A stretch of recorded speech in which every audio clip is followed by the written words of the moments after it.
In the last 18 months, we've watched something unprecedented unfold across California's business landscape. The numbers tell a story that state officials would prefer you didn't hear. According to data from the California Policy Center and Public Policy Institute of California, we're looking at the highest sustained rate of headquarters relocations since these records began tracking in the early 2000s. While the exact count fluctuates depending on how you define business departure, independent analysis confirms hundreds of companies have either fully relocated or significantly reduced their California footprint since 2024. Hi, I'm Sarah Miller. This isn't about mom and pop shops struggling with rent. We're talking about Fortune 500 giants, tech unicorns valued in the billions, manufacturing operations that employed thousands, and the entire ecosystem that depended on them. Here's the timeline. Nobody wants you to connect. In 2025 alone, we saw Chevron announce its move to Houston after being headquartered in California since 1879. In-N-Out Burger, a California icon founded in Baldwin Park 77 years ago, is relocating its headquarters to Tennessee. Blue Diamond Growers is closing its Sacramento manufacturing plant, eliminating 600 jobs. Realtor.com shifted from Santa Clara to Austin. John Paul Mitchell Systems headed to Texas. Bed Bath & Beyond explicitly stated it won't operate in California, calling it too risky for business. These aren't random decisions made in isolation. Every single one of these companies cited the same cluster of cost factors, taxes, regulations, operational expenses, and the inability to provide employees with affordable housing on competitive salaries. The financial mechanics driving this exodus are brutal when you break them down. California's corporate tax rate sits at 8.8, 84%, which sounds manageable until you add the layers nobody talks about. Franchise taxes on top of income taxes, workers' compensation premiums that run 30 to 40% higher than most states, environmental compliance fees that can hit six figures annually for manufacturing operations, local business taxes and licensing fees that vary by city but always trend expensive. When you calculate effective tax rate, which is what companies actually pay, after all these layers stack up, California businesses face somewhere between 11 and 16%, depending on their sector. Compare that to Texas at 0% state corporate income tax, Nevada at 0%, Florida at 5.5%. And you see why CFOs are building spreadsheets that all reach the same conclusion. Right now, as we speak, there's a proposed ballot initiative that could accelerate everything we're watching. The California billionaire tax, backed by the Service Employees International Union and healthcare workers groups, would impose a one-time 5% tax on anyone with assets exceeding $1 billion who lived in California on January 1st, 2026. The kicker is the retroactive application. Even if you leave tomorrow, if you were here on New Year's Day, you're on the hook for 5% of your net worth. According to reports from tax attorneys and advisors to high net worth individuals, at least 4 clients collectively worth $600 billion have already initiated relocation plans, 3 to Florida and 1 to Texas. Google co-founder Larry Page has moved business entities out of state. According to California Secretary of State filings, the exodus isn't hypothetical. It's happening in real time, documented in public records, driven by a tax proposal that hasn't even qualified for the ballot yet. California depends on the top 1% of earners for approximately 40% of all personal income tax revenue. That's roughly $122 billion annually, coming from just 175,000 households. When Fortune 500 headquarters relocate, they don't just take corporate tax dollars. They take every executive, every senior engineer, every high-earning employee who follows that headquarters to Texas or Tennessee. Those are 6-fig and 7-figure earners whose personal income taxes funded California schools, healthcare, infrastructure, and every social program the state operates. The Legislative Analyst Office projects California will face structural deficits between $15 and $35 billion annually through at least fiscal year 2027 to 28. Those deficits exist despite revenue growth, which tells you spending is outpacing income faster than the economy can sustain. If this trend accelerates over the next 12 months, and early indicators suggest it will, California enters territory no high tax state has successfully navigated. The deficit for fiscal year 2026 is now projected at nearly $18 billion, according to the Legislative Analyst Office, $5 billion worse than what lawmakers acknowledged just months ago. The state burned through a $97 billion surplus between 2021 to 22 and now faces chronic deficits despite strong stock market performance and AI boom revenues. When the market corrects, and markets always correct eventually, California's revenue model collapses because capital gains from wealthy taxpayers drive the budget. Every economic downturn hits California harder than other states precisely because the tax base is so concentrated at the top. When the top leaves, there's no backup plan. Let's walk through what departure velocity actually means for state finances. When Chevron relocated its headquarters to Houston, that wasn't just one company moving offices. Chevron employed thousands of high-income professionals in California.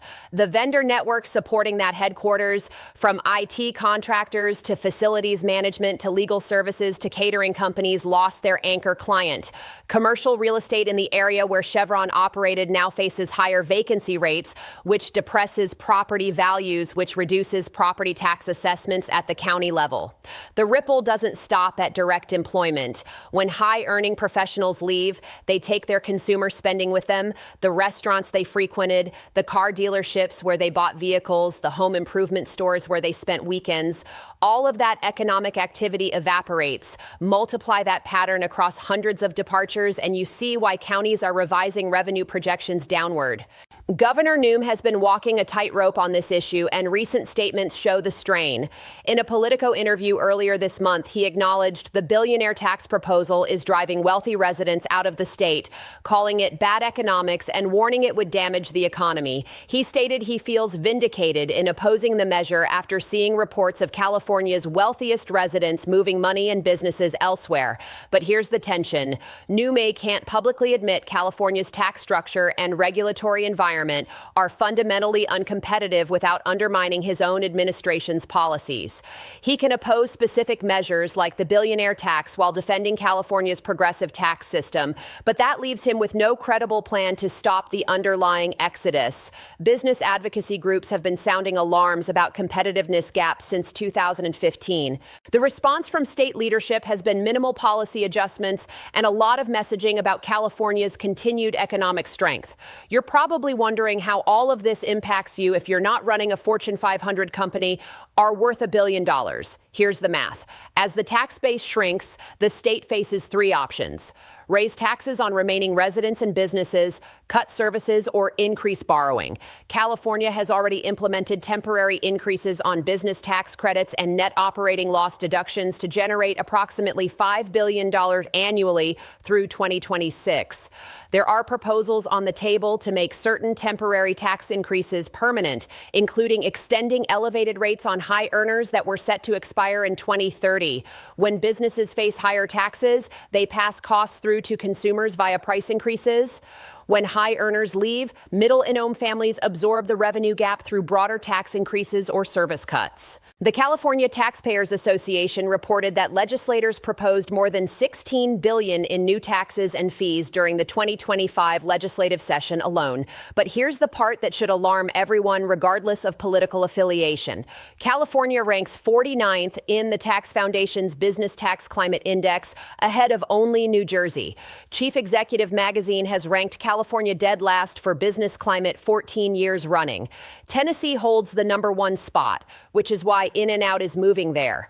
When you combine the nation's highest top marginal income tax rate at 13.3% and 8.84%, 84% corporate rate and regulatory compliance costs that dwarf other states, you create an environment where only businesses that absolutely must be in California stay.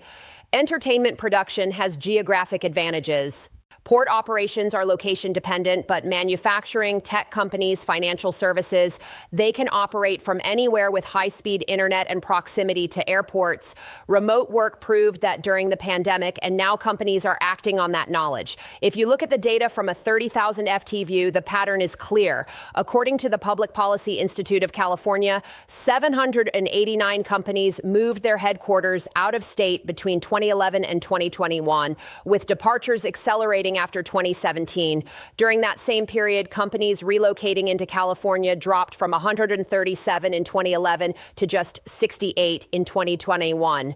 That crossover point where exits exceed entries at accelerating rates is the definition of an exodus. California's population experienced its first recorded decline in 2020. Net immigration exceeded 200,000 people between 2024 and 2025. According to Bureau of Labor Statistics data, U-Haul's 2024 migration report showed California had the highest one-way truck rentals leaving the state of any state in the nation, meaning they had to pay drivers to return empty trucks to California because so many more people were leaving than arriving. The economic impact cascades through sectors that seem unrelated to business policy. California relies on 11 refineries to produce gasoline after decades of closures reduced capacity from 40 refineries at peak. Phillips 66 announced it's closing its Los Angeles refinery in 2025, eliminating more than 8% of the state's refining capacity and 600 jobs. The state uses a unique fuel blend that other states don't produce, which means California can't easily import gasoline from elsewhere when supply tightens. Energy experts are projecting potential gas prices above $8 per gallon by summer 2026 if refinery closures continue and demand rebounds. That's not a business issue. That's every California driver facing doubled fuel costs because energy companies determined the regulatory environment made continued operations untenable. Texas has become the primary destination for California business relocations, capturing the majority of high V-value departures. The reasons are obvious when you examine tax structure. No state income tax means employees keep more of their salary, which lets companies offer effectively lower compensation while maintaining worker take-home pay. Zero corporate income tax removes an entire category of business expense. Lower commercial real estate costs in Austin, Dallas, and Houston translate to 30 to 40% reductions in facility expenses compared to San Francisco, San Jose, or Los Angeles. Regulatory complexity is significantly reduced, permitting timelines that take years in California take months in Texas. For companies making location decisions, the cost differential is so substantial that it's essentially a fiduciary duty to shareholders to at least model the relocation scenario. Florida ranks second as a destination for California departures, particularly for high net worth individuals. No state income tax, favorable estate planning environment, and significantly lower cost of living make Florida attractive for wealthy retirees and business owners cashing out. Nevada and Arizona captured departures focused on maintaining West Coast proximity while escaping California's tax burden. Tennessee has emerged as an unexpected winner, landing in Andout's headquarters and ranking #1 in business climate. Every state benefiting from California's exodus has pursued aggressive business recruitment campaigns with targeted incentives. They're not passively accepting refugees from California. They're actively hunting California companies with customized tax abatement packages and expedited permitting processes. Here's the question that determines whether this is a manageable transition or a full crisis. Does California's revenues stabilize or continue declining? If departures plateau at current levels and new business formation in AI, biotech, and clean energy sectors offsets losses in traditional industries, California adjusts to a smaller but sustainable economic footprint.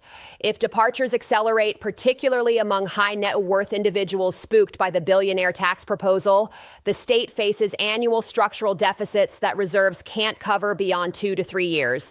The Legislative Analyst's Office has been clear in its warnings. The state has no capacity for new spending commitments. Future budgets will require either spending cuts or tax increases to close gaps between revenue and expenses. Let's get specific about what accountability looks like. The Governor's Office of Business and Economic Development should publish quarterly reports on business relocations with company size, sector, stated reasons for departure, and employment impact. The Franchise Tax Board should release anonymized data on high-income filer residency changes so taxpayers can see if the wealthiest Californians are actually leaving. The Legislative Analyst Office should model revenue impacts under different departure scenarios from best case where the trend reverses to worst case where it accelerates. The employment Employment Development Department should track job displacement by region and sector directly tied to business exits. Without transparent data, we're arguing based on anecdotes and political spin instead of facts. If California's leadership believes the exodus narrative is overblown, they should welcome comprehensive data publication that would prove their point. When business executives explain why they're leaving California, they use remarkably consistent language. Chevron's relocation announcement cited operational efficiency and regulatory challenges. Bed Bath & Beyond's executive chairman explicitly stated California's regulations, taxes, and business costs make retail operations too risky. In-N-Out president mentioned the difficulty of raising a family and operating a business in California. These aren't coded messages. They're direct statements about cost structures that no longer pencil out. When a company founded in California that built its brand around California identity, that could trade on California cultural cash, decides the costs outweigh the benefits, that tells you the competitive gap has become a chasm. California still maintains enormous structural advantages that prevent complete collapse. The University of California system in Stanford produced more engineering and tech talent than any comparable region. The venture capital ecosystem concentrated in Silicon Valley represents the deepest pool of startup funding globally. Proximity to Pacific Rim markets gives California geographic advantages for trade. The entertainment industry isn't relocating to Nashville, regardless of tax rates. Climate and geography attract talent that values lifestyle over slightly higher take-home pay. The question isn't whether California becomes irrelevant. The question is whether California's economy contracts enough that the tax base can't support the service levels residents expect. Looking at comparable situations historically, there's precedent for what happens when high-tax states face sustained business exodus. Michigan's auto industry collapsed in the 2000s, triggered population decline, revenue shortfalls, and municipal bankruptcies like Detroit. But Michigan's exodus was sector-specific. California's exodus is multi-sector, hitting tech, manufacturing, finance, retail, and energy simultaneously. New York has faced periodic exodus threats, particularly from financial services, and responded with targeted incentives and tax reform. California has pursued minimal policy changes despite accelerating departures, betting that its advantages outweigh its costs. We'll know within 18 months whether that bet was correct. If we hit a scenario where next year's data shows departures doubled, California faces decisions that will define state politics for a generation.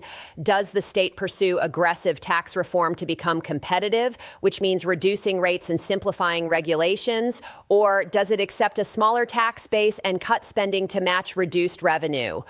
Neither path is politically easy. Tax reform alienates constituencies that benefit from current spending levels. Spending cuts eliminate programs that Democratic supermajorities have prioritized for decades.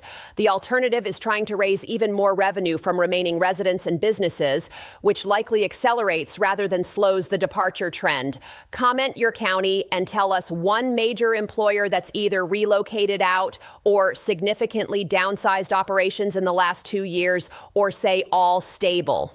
If your area hasn't been impacted, we need ground level data because state statistics lag by quarters and don't capture the full picture. Which industrial parks are showing increased vacancy? Which corporate campuses are running skeleton crews? Which headquarters buildings have been sold or sublease assist? Local economic development boards track this information, but it rarely reaches broader attention until the damage is done. If your region is holding steady, that's equally valuable information because it tells us which local policies and cost structures remain sustainable. Remember what I laid out at the beginning? Hundreds of companies have departed California in the last 18 months, taking with them high-value jobs, tax revenue, and the entire ecosystem that depended on their presence. The state faces projected deficits of $18 billion this year, potentially growing to $35 billion annually if current trends continue. California's tax base depends on 40% of personal income tax revenue coming from just 1% of earners. And those earners are the exact demographic most likely to relocate. Here's what determines the outcome. Does the departure rate plateau stabilize or accelerate? Watch the next 2 quarterly business filing reports from the Secretary of State. Watch the Legislative Analyst Office revenue projections updated in November 2026. Watch whether proposed tax increases on the 2026 ballot pass or fail. Those 3 data points will tell you whether California is adapting to a new equilibrium or sliding toward fiscal crisis. The decisions made in Sacramento over the next 12 months will determine which path California takes.